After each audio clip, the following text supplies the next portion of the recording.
ça fait 26 ans que je suis à Paris Turf. J'y suis rentrée un peu forcément par passion, mais aussi parce que je suis née dans le milieu, j'ai connu que les chevaux de course. Mon père a aussi a travaillé à Sport Complet à l'époque, il n'était pas encore Paris Turf. Donc voilà, je suis presque, on peut dire, une enfant de Paris Turf.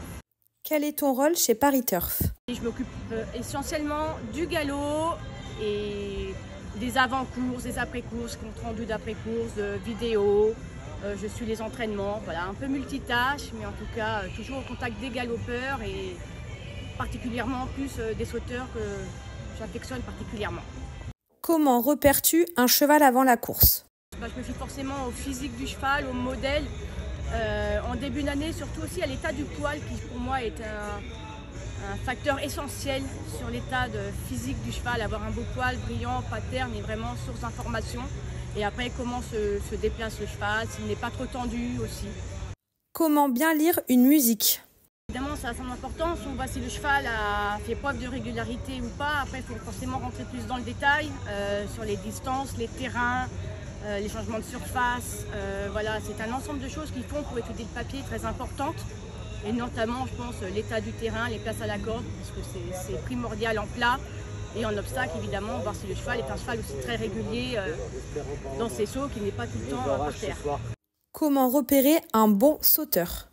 Forcément, la d'essai va être très très importante. On voit si le cheval aussi arrive bien détendu, saute facilement, sans forcer. Les débutants sont très importants à suivre à ce moment-là, parce qu'on voit vraiment s'il force en sautant et ce qu'il peut dire pour la suite, qu'ils vont faire beaucoup d'efforts ou pas dans le parcours. Maintenant, voilà, pour sauter, il faut être souple. Savoir faire la petite, très important. C'est un cheval qui ne va pas savoir faire la petite, peut tout perdre à la réception. Donc voilà, on voit si les chevaux sont dès la d'essai, s'ils sont bien mécanisés ou pas. Tu préfères Auteuil ou le Lion d'Angers? Question difficile, je dirais Auteuil parce que c'est un hippodrome que j'affectionne vraiment tout particulièrement. Je crois que j'en connais tous les recoins depuis que je suis gamine. Voilà, le spectacle est toujours magnifique. Le Lion d'Angers, je ne connais pas, mais Patrice Quinton dernièrement m'a donné envie d'y aller, surtout pour l'Anjoulois. Voilà, les champs de course de l'Ouest sont des trucs magnifiques et pour le cross surtout, il y a une ambiance de folie. Voilà, si des fois on pouvait avoir l'ambiance qu'il y a pour l'Anjoulois à Auteuil, ça serait parfait. Tu préfères le grand steeple de Paris ou la grande course de haies? Plutôt grand steeple, voilà. Je pense que c'est le steeple, la discipline où il faut être le plus, où on montre plus ses qualités de sauteur avec les différents obstacles. Et voilà, pour moi, le vrai cheval d'obstacle, si on met de côté le cross, c'est le steeple, donc le grand steeple. Tu préfères Félix de Gilles ou James Reveley? Ils ont chacun leur qualité. Allez, je dirais quand même une petite préférence pour James, qui j'aime bien, il donne des parcours souvent fins, mais voilà, ils ont une montre totalement différente et ils ont autant de bons résultats tous les deux. Donc allez, une petite préférence pour James.